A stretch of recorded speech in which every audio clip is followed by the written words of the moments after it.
1절부터 3절까지입니다. 창세기 6장 1절에서 3절 읽고 말씀드리겠습니다. 사람이 땅 위에 번성하기 시작할 때 그들에게서 딸들이 나니 하나님의 아들들이 사람의 딸들의 아름다움을 보고 자기들이 좋아하는 모든 여자를 아내로 삼는지라. 여호와께서 이르시되 나의 영이 영원히 사람과 함께 하지 아니하리니 이는 그들이 육신이 됨이라. 그러나 그들의 날은 120년이 되리라 하시니라. 아멘. 오늘은 오과제 하는 겁니다. 이제 보게 되면은 아담의 이름과 120년의 수명입니다. 아담의 이름이 누가 졌느냐? 책 내용에 보게 되면은, 그리고 120년이 무슨 의미느냐라고 하는 건데, 아담의 이름을 누가 졌다라고 하는 말이 성경에는 없습니다. 중간에 말씀을 또 드리겠지만은 성경은 그렇게 시시콜콜한 것까지 다 기록하는 것이 아니고 기록한 목적이 있습니다. 그 목적에 해당하는 것만 기록을 하고 그 위의 것을 기록을 하려면은 온 세상 바다를 먹물로 삼고 하늘을 두루마리 삼아도 둘 곳이 없을 정도다. 이렇게 말씀을 합니다. 그러면서 이제 이름이 가진 의미가 뭔가, 그리고 120년에 대해서 한번 살펴보도록 그렇게 하겠습니다.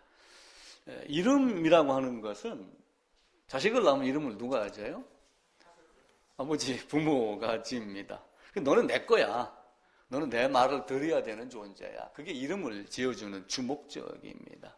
그래서 아담도 이름을 하와라라고 하며 아내의 이름을 했기 때문에 신약에 가게 되면은 여자의 머리는 남자고 남자의 머리는 그리스도다. 또 이렇게 정리를 합니다.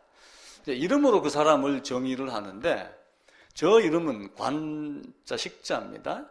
아버지가 벼슬을 좀 심는 사람이더라. 근데 벼슬은 못 심고 목사가 됐는데 이게 아마 큰 벼슬이 아닌가? 저는 그렇게 생각을 합니다. 이름 중에 좋은 이름은 빼고 어리석은 이름 하나만 소개를 해드릴게요. 나발이라고 하는 사람이 있습니다. 나발. 이 나발이 아내가 누구냐 하면은 아비가일이라고 하는 사람인데 나중에 다윗이 가가지고 아내로 이렇게 삼습니다. 그 위에 뭐 그렇게 많은 신상이 드러나고 그러지는 않아요. 근데 나발이라고 하는 이름이 뜻이 뭐냐면은 바보, 멍청이, 어리석다. 이런 뜻을 갖고 있어요. 근데 왜 부모가, 아버지가 아들에게 이름을 줄 때 왜 너는 어리석은 놈 이렇게 줬을까? 우리가 이해 못하는 이름도 많이 있습니다. 예전에 여섯을 내리 따르려면 끝에 이름을 뭘로 줘요? 말년이, 말자, 끝순이 뭐 이렇게 지입니다. 끝내고 그 다음에 누구를 낳으라는 거예요? 아들을 낳으라 그러는 거예요. 나발도 어떤 의미가 있을 겁니다. 아마 그 아버지의 그 자식이 아닌가 그런 생각을 하게 됩니다. 사무엘상 25장에 보면은 나발에 대한 이야기가 나와요. 근데 나발은 어리석은 사람인데 양이 3,000마리고 염소가 1,000마리 되는 갑부입니다. 재물 많은 청년에 속하는 거죠. 근데 다윗이 사무엘에 보게 되면, 상에 보게 되면은 누구를 피해서 도망을 다녀요? 사울을 피해서 도망을 다닙니다. 골리앗을 때려 죽이고 이스라엘을 구한 영웅인데도 불구하고 매번 질투의 어떤 이상한 사람 때문에 도망을 다니고 그럽니다. 그런데 이제 도망을 다닐 때 같이 갔던 인구가 몇 명쯤이냐면 약 400에서 한 600명 정도가 돼요. 나발 앞에 갈 때는 한 600명 정도가 됩니다. 들판에 거하고 이리저리 다니면서 600명이 먹고 살려면 굉장히 힘들죠. 근데 이제 그게 군사만 600명이에요. 그러니까 군사 이에 따라다니는 사람을 치면 꽤 많겠죠. 근데 다윗이 한 일은 주위에서 양을 치는 사람들이 있으면 양을 치는 사람들을 누군가가 와서 습격을 하고 양을 뺏어가고 이렇게 하는데 그걸 지켜준 거예요. 그걸 지켜줬기 때문에 다윗이 나발에게 가가지고 이제 그 전령을 보냅니다. 여차여차해서 내가 지금 배가 고프고 우리의 식구들이 굶고 있으니까 음식을 좀 보내라. 술과 뭐 고기를 보내라. 떡과 고기를 보내라. 이렇게 했겠죠. 근데 나발이 그걸 받아들였을까요? 거절했을까요? 거절합니다. 어느 놈이 주인에게 도망다니면서 도망가 나온 종이 어떤 놈이 이렇게 하며 다윗을 멸시를 합니다. 근데 나발은 유다 지파 갈렙 족속이에요. 그 갈렙 족속이 가나안 땅 정탐 갔을 때 대표적으로 유다 지파의 갈렙이라는 이야기가 나오잖아요. 그럼에도 불구하고 다윗을 모욕을 하고 유다 지파의 다윗인데도 불구하고 다윗이 어떤 존재인가를 알아보지 못한 거예요. 만약에 이가 다윗을 제대로 알아봤다면 어떻게 했겠어요? 다윗이 이제 화가 나가지고 군사를 보내서 싹 죽여버리겠다 이렇게 하고 가는데 그 나발의 종이 그 사실을 알고 여주인에게 갑니다. 아비가일에 가가지고 우리 종 나발은 아주 못되고 불량한 사람이고 다윗을 모욕했다. 그들이 지금 우리를 죽이러 온다. 그래서 아비가일이 빨리 정신을 차려가지고 떡하고 고기를 가지고 누구에게 달려가냐면은 다윗에게 달려가서 우리 종이 이렇게 참 미련한 놈입니다. 그래서 어차이차에서 이렇게 왔으니까 우리를 좀 살려달라. 이렇게 해서 살려냄을 받습니다. 현명한 여인이죠.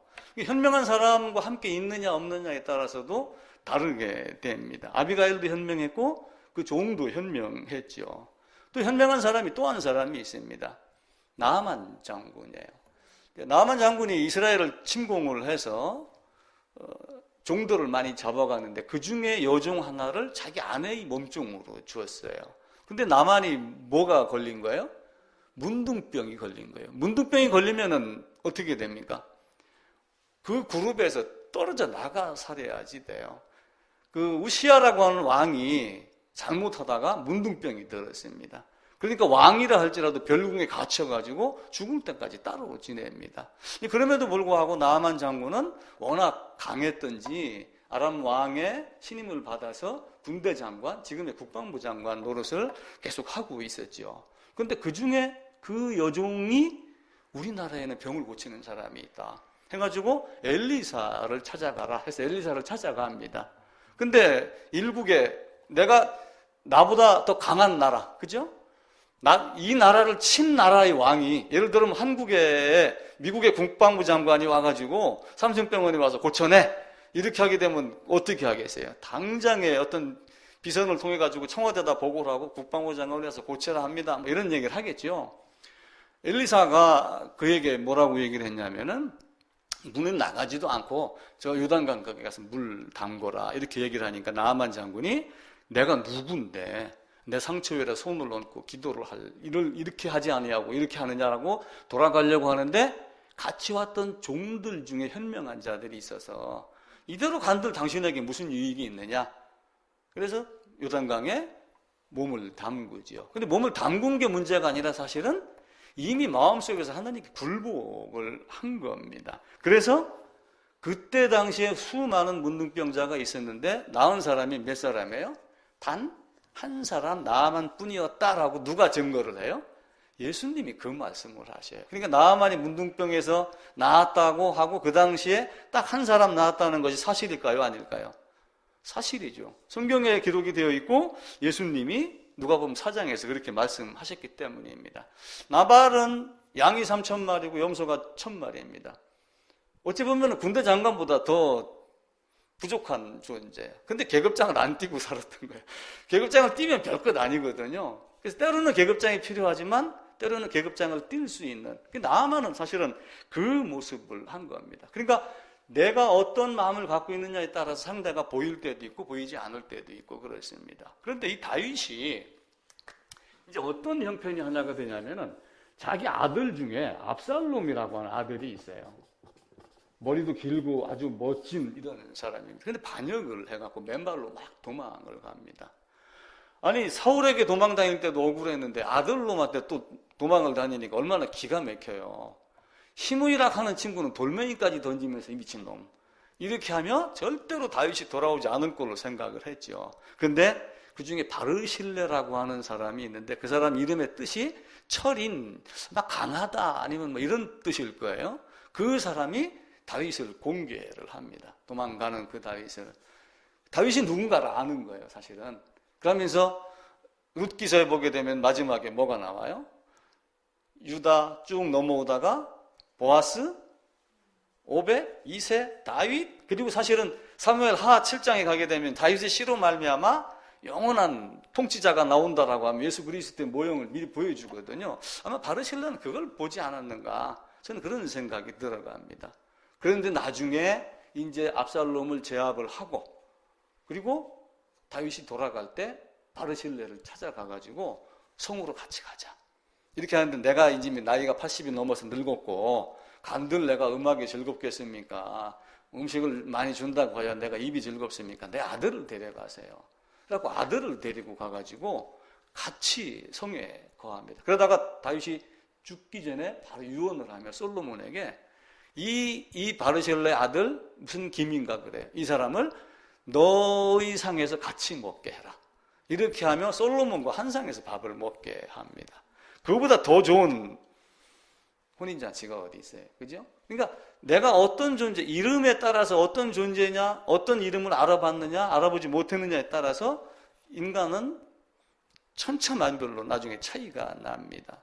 성경에도 이제 아담에 대한 이름이 나옵니다. 근데 아담의 이름이 뭐냐라고 하는 것을 사실은 성경에서 명확하게 이야기를 하지는 않습니다. 그런데 이 아담을 아다마라고 하는 히브리어에서 나왔다, 이제 학자들 이렇게 이야기를 합니다. 그래가지고 여기서 아담 이렇게 나왔는데, 이게 이제 붓다 이런 뜻입니다. 불다, 약간 벌겋다.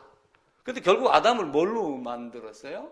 흙으로 만들었기 때문에 그 흙 자체의 붉은 흙, 아마 우리 황토 정도 이렇게 생각을 하면 돼요. 그래서 외국에 가면 이렇게 도자기 만드는 동네 이런 데 보면 클레이타운이라고 해서 흙 도자, 그런 황토 흙 마을 이렇게 이야기를 합니다. 그래서 왜 아담의 이름을 흙으로 지은 그것 가지고 또 이름을 왜 아담이라고 했느냐라고 하면 제가 여러 가지 생각을 해봤어요. 누가 이름을 지었느냐? 그건 당연히 하나님이죠. 스스로 이름을 지은 건 없거든요. 왜냐하면은 아담의 위에는 누굽니까? 하나님이다. 복음서에, 누가복음에도 족보에 쭉 나오잖아요. 쭉 올라가다가 아담 그 이상은 하나님이요. 그럼 아담의 이름은 당연히 하나님이 지었습니다. 그러면 아담의 이름을 하나님이 지었으면은 이 하나님이 아담에게 무언으로 하는 얘기는 뭐냐면, 너는 내 거야, 너는 내 통치만 따라야지 돼 라고 하는 의미가, 이름의 부여의 의미가 됩니다. 그런데 왜 굳이 불다라고 하는 흙으로 지었을까? 라고 하는 거. 왜 이왕이면 아담과 영원토록 살고 싶어 했을 것인데, 영원토록 쇠하지 아니하고 썩지 아니하고 사라지지 아니하는, 부셔도 깨지지 않는 이런 재질로 줬으면 얼마나 좋을까. 근데 너는 흙이니 흙으로 돌아가라 라고 하며 흙으로 져놓고 돌아갈 것까지 미리 말씀하시는 걸 보면은 창세 전에 하나님이 무엇인가 계획하셨던 것을 어렴풋이 짐작하지 않겠느냐라고 하는 생각을 해보게 됩니다. 물론 우리가 아담의 범죄를 하나님이 계획했다 이렇게 말할 수는 없어요. 성경이 기록되지 않았기 때문에. 그런데 여러 가지를 유추해 보면은 아담의 범죄도 하나님의 계획 안에 있다고 말할 수 있다. 그런데 그것을 바울을 통해 갖고 에베소서에서는 창세전에 예수 안에서 예정했다라고 이렇게 되어 있습니다. 그럼 창세전에 예수 안에서 되어 있다는 얘기는 이미 범죄라고 하는 개념이 적용이 되는 거예요. 그것 때문에 예수 안에서 예정되어 있다라고 하는 말이, 근거가 나올 수가 있습니다. 이와 같이 아담을 만들어 놓고 하와를 만들고 하는 이런 모든 과정이 있죠.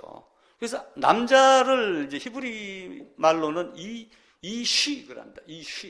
이쉬를 하는데 이쉬 그리고 여자를 이샤 이렇게 하는데, 누구누구에게서 나왔다 해갖고 이샤 이렇게 이야기를 합니다. 남자에게서 나왔다, 여자 이샤, 나중에 이제 하와 이렇게 되죠. 근데 결국 이들이 뭘로 바뀌냐면 나중에는 이스라엘이라 하는 이름으로 사실은 바뀌는 겁니다. 그래서 이스라엘은 제가 말씀을 드렸죠. 이쉬 플러스 라아, 바라보다. 지난주 설교에 라의 얘기를 고전주하고 같이 한 겁니다. 그리고 누구를 바라봤냐면은 애를 바라봤다. 그러니까 모세가 시내산에 올라가서 하나님을 보면 죽는다 해가지고 엎드렸는데, 야곱은 하나님을 보고도 살았고 하나님과 씨름해서 이겼다라고 하죠. 하나님과 씨름해서 이길 자가 있나요? 없습니다. 없는데 왜 야곱은 하나님과 씨름하여 이겼다 소리를 들었을까요? 우리가 알지 못하는 신비가 있는 겁니다. 그래서 지난주에 어떤 말씀을 드렸냐면 언약에 대해서 말씀을 드렸어요.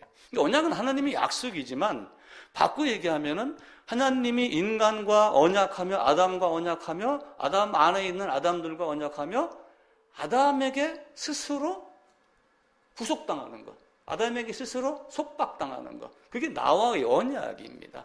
그러니까 아브라함, 이삭, 야곱 모든 자에게 언약을 했기 때문에 야곱이 달라고 하는 것을 하나님이 안 주면 안 되는 거예요. 그러니까 야곱의 간절한 매달림 부르짖음에 하나님이 응답한 것.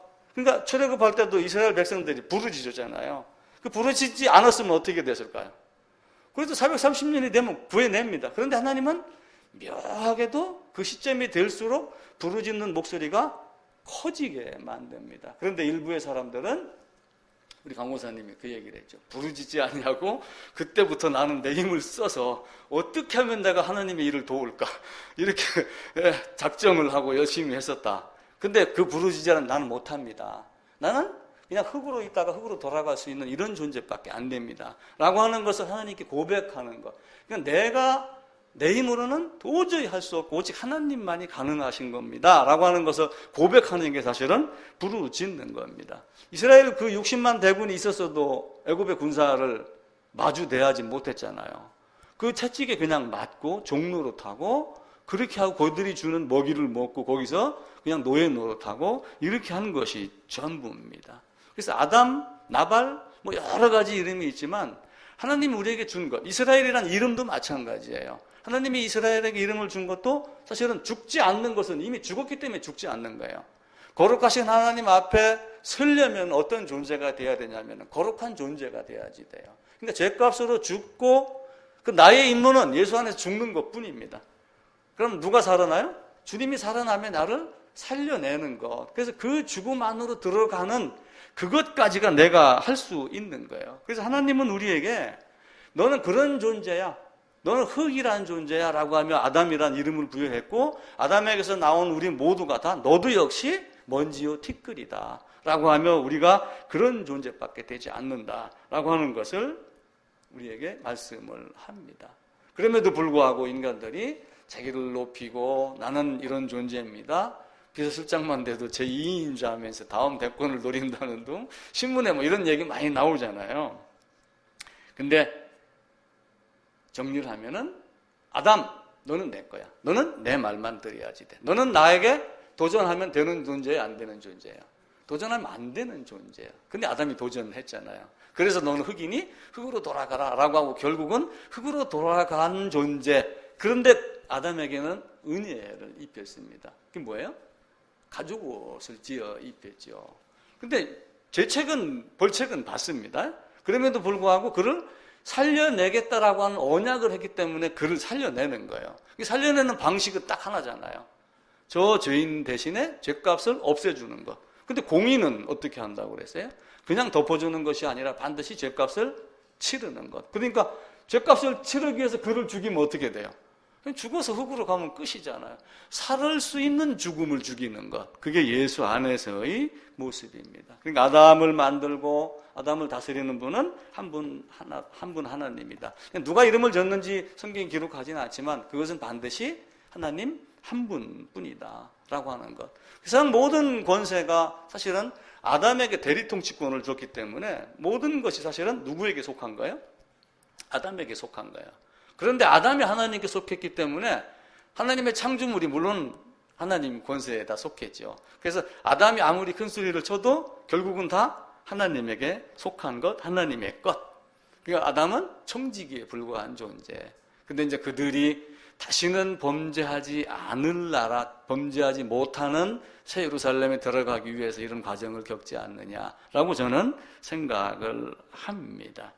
그래서 아담이 범죄한 이후에 이 땅에는 뭐가 생겼어요? 엉겅퀴, 가시덤불. 그게 사실은 뭐냐면 그런 풀 이름을 얘기한 게 아니라 어떤 불화와 저주와 전쟁과 이런 것들을 이야기를 하는 거예요. 그 가시덤불과 그 엉겅퀴라고 하는 그 뜻 자체가 뭐냐면은 불화와 저주 이런 뜻이거든요. 그래서 이 땅에는 그게 날 수밖에 없어요. 근데 그 중에서 어떤 사람이 하나님께 부르짖느냐? 그 엉겅퀴와 가시덤불이 났기 때문에, 그리고 그 다음에 태어난 게 누가 태어나요? 가인이 태어나고 가인의 후손이 태어나죠. 그러니까 나발도 태어나는 거예요. 나만 같은 존재도 태어나고. 근데 그 중에서 하나님을 바라보는 자가 있고 바라보지 못하는 자가 있고, 이 사람들은 하나님이 모든 사람을 다 구원하기를 원하지만 하나님의 뜻은 그렇다 그렇지 아니하다. 어떻습니까? 그렇지 아니하다. 디모데서를 놓고 사람들이 이제 왈가왈부하죠. 하나님은 모든 사람이 구원을 받으며 라고 이렇게 얘기를 하는데, 그것을 하나님의 의향, 그냥 하나님의 어떤 신학적으로 이렇게 두 개로 구분을 합니다. 그냥 하나님의 일반적인 의향은 그런데 실질적으로 하나님이 갖고 있는 의지는 누구예요? 택자라고 하는 거죠. 누가 누구를 택했는지는 우리는 모릅니다. 그죠? 근데 하나님이 누구를 택했는지는 택함을 받은 자가 드러나고 나서야 압니다. 자, 아브라함을 불러냈습니다. 그럼 아브라함을 불러냈으면 그냥 이렇게 불러낸 걸까요? 아니요. 그도 출애굽 당시에 부르짖음과 같은 부르짖음이 있었던 거예요. 그것이 성경에는 기록되지 않았지만 우리는 창세전에 예정했던 그리고 어느 때가 되니까 아브라함을 불러냈다라고 하는 것을 생각을 해내셔야지 돼요. 지금 저와 여러분이 만나서 성경을 보고 이게 복음이야? 라고 찾는 것도 사실은 지금 여기서 이때 지금 이런 환경에서 지금 이런 조건 하에서 내게 하나님 말씀이 잘 보이고 들리게 하도록 하나님이 그렇게 하셨기 때문에 여기서 만나는 것이지 다른 것은 아니에요. 근데 아담뿐만 아니라 출애굽했던 아담도 사실은 숨었잖아요. 그죠? 숨고 두려운 걸 알았기 때문에 하나님께 나아갈 수 있었던 것인데 두렵지 않음을 갖고 있는 사람도 있단 말이에요. 아브라함은 언제 부르짖었느냐? 그게 우리는 잘 모르죠. 근데 그걸 유추해내는 것은 이사야서 51장에 보면은 아브라함이 혼자 있을 때 이런 말이 나와요. 아브라함이 옛날 개혁 성경에는 아브라함이 혈혈단신 이렇게 표현을 합니다. 혈혈단신. 이렇게 옛날 한자로 쓰는 게 좀 더 좋을 때가 있긴 있어요. 근데 개정 성경에는 아브라함이 혼자 있을 때. 근데 아브라함이 혼자 있었던 적이 있나요? 아버지도 있고 엄마도 있고 조카도 데리고 나왔잖아요. 룻도. 그죠? 여럿이 있었습니다. 근데 왜 혼자 있었다고 할까? 그 수메르 지역 바벨 우루 있는 그 지역에서 사실은 많은 괴로움을 당하고 있었던 거예요. 다른 사람과 다르게 혼자 있었다라고 하는 건 어떤 고립됐다는 것보다 하나님을 향한 마음이 있었다. 그래서 유대인들 제가 미드라시를 갖고 얘기를 한번 드린 적이 있었잖아요. 아버지 데라가 할아버지가 우상 팔고 이렇게 하라고 했었을 때 아니다. 그건 아닙니다라고 이렇게 했던 그 아브라함의 이야기가 유대인들에게는 전설같이 내려옵니다. 혈연단신으로 있을 때 내가 너를 부르고 라고 하는 그 자체는 뭐냐면은 그 당시에 예를 들어서 유프라테스 강이 있고 티그리스 강이 이렇게 있는데 여기에 우루 바벨이라고 하는 좋은 나라가 있다고 하면 해보세요. 서울도 아파트가 제일 값이 비싼 데는 어디예요? 강남? 강변에. 그죠? 강 주위에 다 누가 살아요? 힘 있는 존재들이 다 여기서 살아요.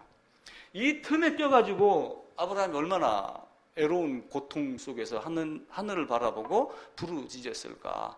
그래서 영어 단어에 보면은 리버 해갖고 강이라는 단어가 나와요. 강이라는 단어. 강이라는 단어가 나오는데 요 강이라는 단어에서 나온 게 뭐냐면은 스펠링이 맞나 모르겠네. 라이벌 해갖고 강 주위에 좋은 터가 있으니까 비옥하니까 힘센 사람들이 뭐예요? 거기서 경쟁이 생기고 전쟁이 생기갖고 뭐가 생기냐면은 의식, 갈등 이런 게 생기는 거예요. 그래갖고 리버 이 단어에서 라이벌이라는 단어가 나왔다고 그럽니다. 그러니까 그냥 너와 난 라이벌이야, 경쟁 상대야. 이것이 결국은 이걸 끼고 있는 강한 자들의 싸움 속에서 그 단어가 나오는 거예요. 그러니까 아브라함은 그 속에서 혈혈단신으로 있으면서 아브라함과 이삭과 야곱에게 약속한 그 모든 것들, 하나님이 창세전에 했던 이런 부르짖음을 나름대로는 다 듣고 있었던 거죠. 그 기간을 우리는 120년이다. 이렇게 생각을 하는 거예요. 그러니까 노아 시대 이후에 120년이 되리라 그러니까 어떤 사람은 인간의 수명이 120년이라고 했다. 지금도 이제 과학에서 그 이야기를 합니다. 근데 수명이 더 늘어날 거다 이렇게 하는 사람이 있는가 하면은 과학자들, 의사들은 아무리 과학이 발달하고 의술이 발달해도 인간의 구조상 120 이상은 지금은 살지 못한다. 이렇게 이야기를 하는 사람들이 있어요. 근데 그 수명을 이야기하는 게 아니라 홍수가 끝난 후에 많이 살았잖아요. 아브라함 몇 세에 죽었어요? 175세입니다. 그죠? 야곱은 147세입니다. 120년을 훨씬 넘겼어요. 셈은 98세 홍수를 맞이하고 600세에 죽었습니다. 노아도 홍수 이후에 950세를 죽었으니까 350년을 더 산 거예요.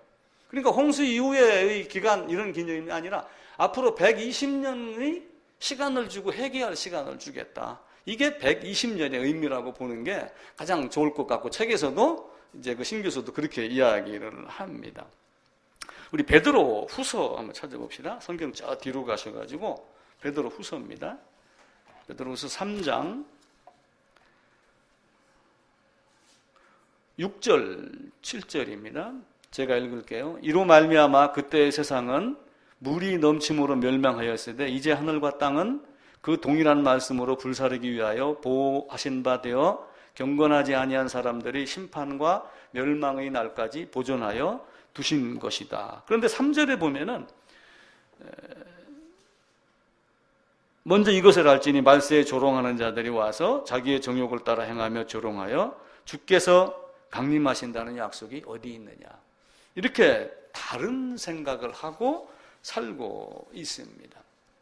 또 로마서 2장에도 보면은 그 말씀이 나와요.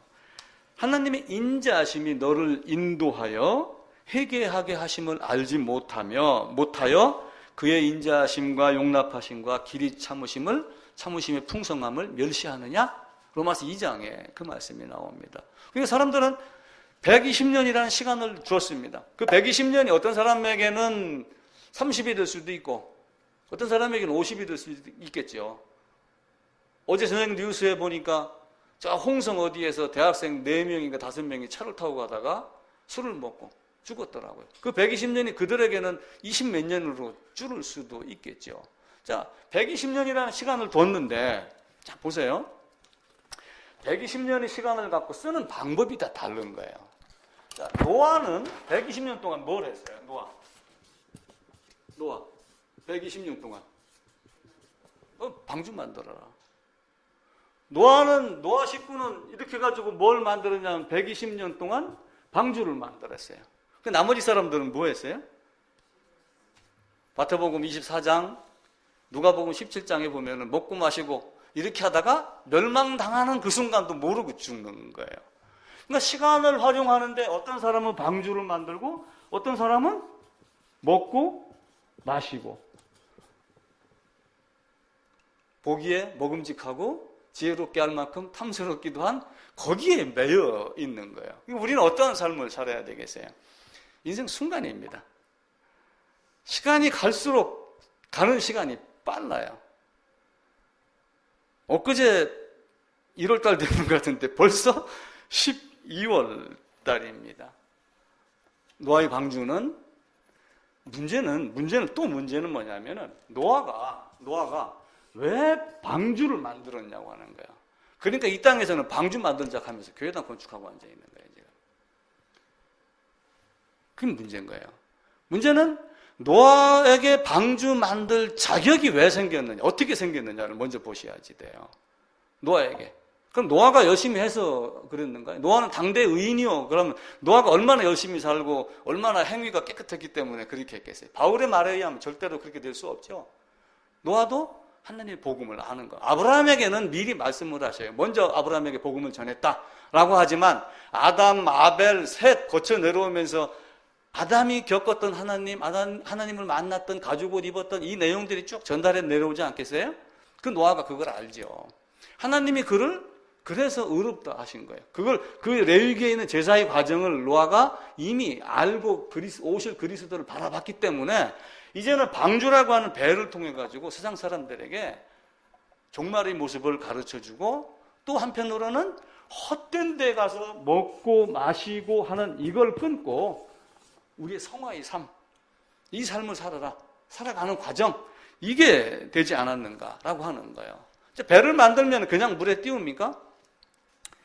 나무 같으면은 이렇게 실 같은 거 넣는 이런 게 있어요. 근데 그 당시에는 뭘 집어넣냐면 역청을 넣었다고 그래요. 그래서 역청을 방주에다가 칠해라 이렇게 이야기합니다. 근데 역청과 칠하라라고 하는 단어가 같은 단어예요. 그 역청, 칠하다 이게 뭐냐면 다 덮게. 이게 뚜껑 덮게. 뚜껑을 덮으면 뭐가 가려요? 죄가 가리는 거예요. 속전. 이 의미가 역청의 단어의 뜻입니다. 그리고 역청을 칠해라 라고 하는 이것도 속죄, 용서, 죄어버리다, 제거하다, 깨끗하게 정하게 하다, 화목하게 하다. 역청, 칠해다 라고 하는 말은 코페르, 카파르 이렇게 하면서 단어를 약간 바꿔가면서 똑같이 그렇게 씁니다. 그런데 언약궤우의 속죄서가 카파르라고 하는 단어에서 나와가지고 카포레트 해갖고 언약궤우의 속죄서 뚜껑도 똑같은 단어를 써요. 같은 어원에서 나온 걸 가지고. 그러니까 역청이 의미하는 바는 뭐예요? 죄사함을 이야기를 하는 거예요. 구원받는 걸 말합니다. 근데 그 구원이 어떻게 이루어졌느냐라고 하는 것을 우리가 한번 살펴볼 필요가 있겠죠.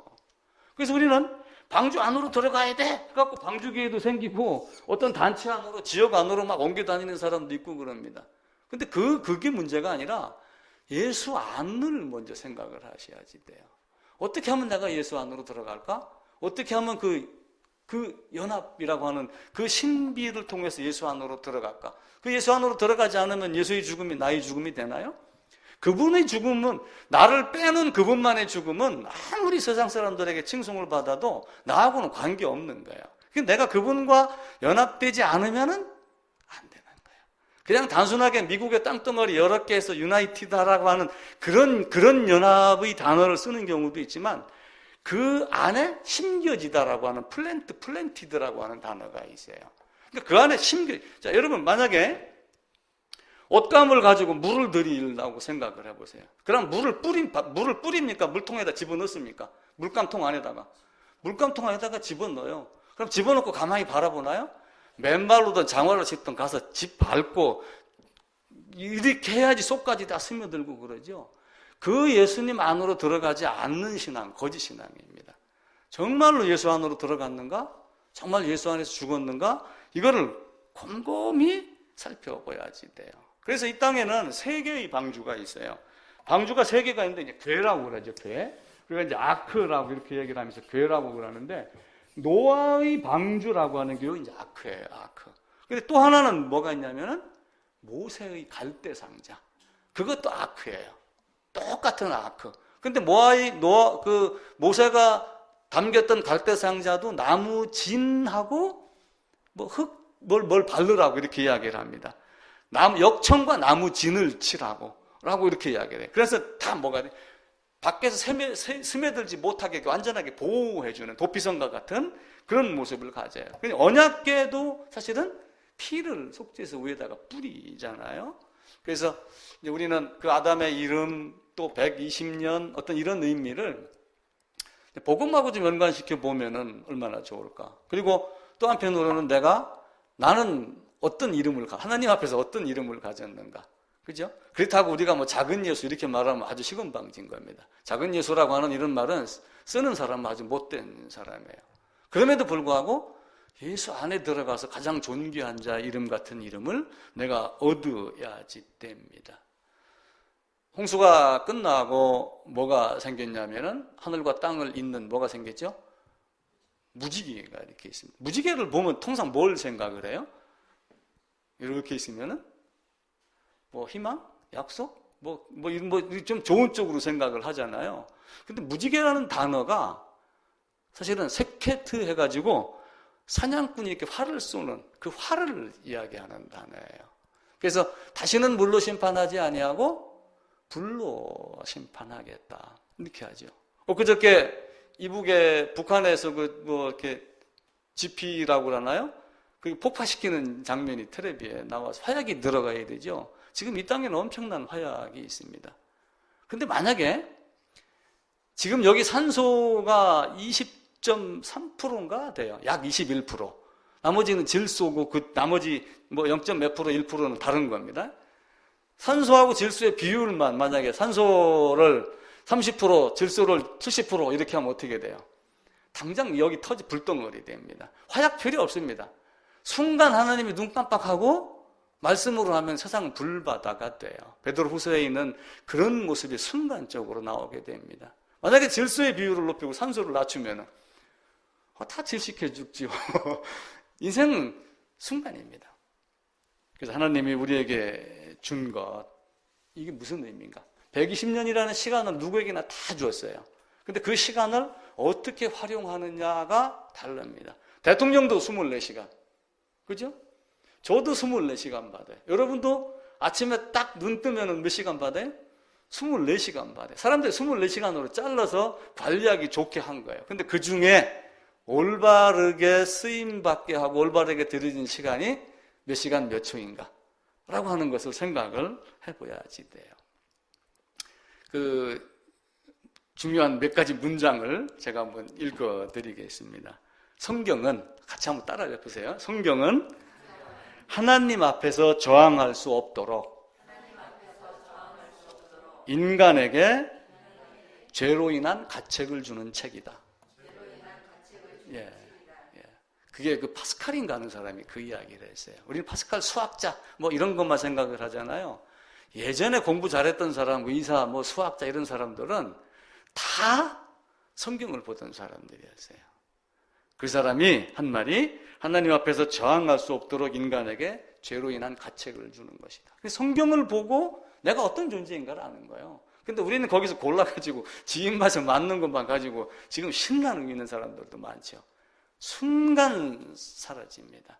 바람에 날려가는 낙엽과 같이 그런 존재가 될 수도 있어요. 파스칼이 인간의 비참함에 대해서 이야기를 했어요. 인간의 비참, 파스칼이 인간을 생각하는 갈대, 이걸 사람들은 거기만 생각해요. 인간을 생각하는 갈대야.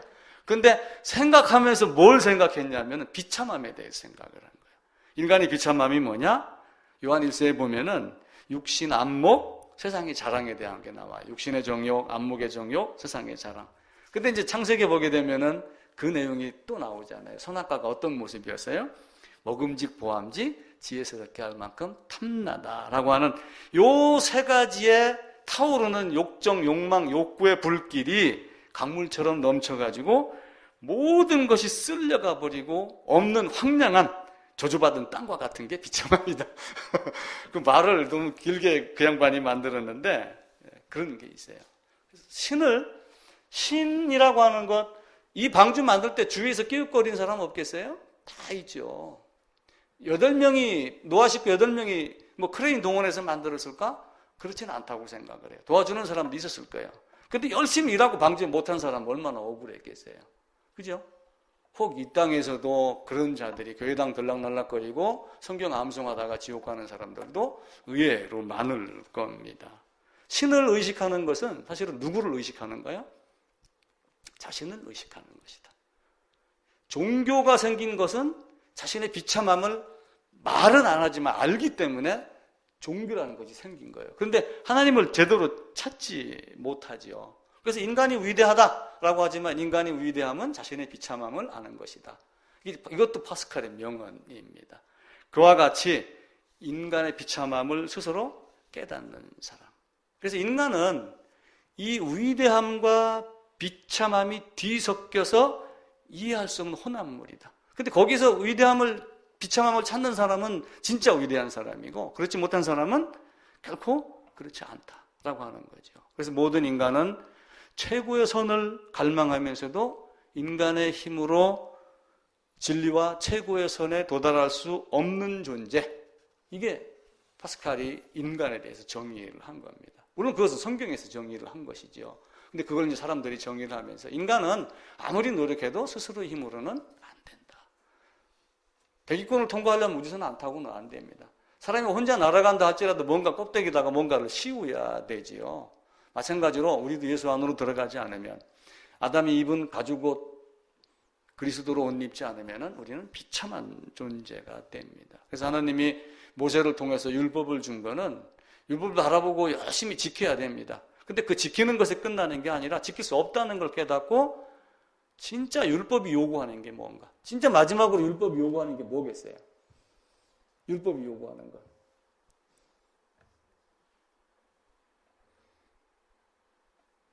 죄인의 죽음입니다. 다른 거 아무것도 없어요. 네가 하려고 아무리 발버둥 쳐도 결국은 너는 아무것도 아닌 존재, 나신이야. 율법의 요구는 죽음입니다. 그래서 예수님도 율법 아래로 들어오셔서 율법의 요구에 따라 죽으셨어요. 그게 로마서 8장 4절입니다. 율법의 요구대로. 예수님도 율법의 요구대로 죽었는데 나는 율법의 요구대로 안 죽겠어요? 죽으셔야 됩니다. 오늘부터 가가지고 죽으라고 죽는 게 뭔가를 계속 따지셔야지. 죽으면 살리니. 단지 뭐예요? 디모데후서 2장 11절에 있는 말씀대로 주와 함께 죽었으면 주와 함께 살 것이요.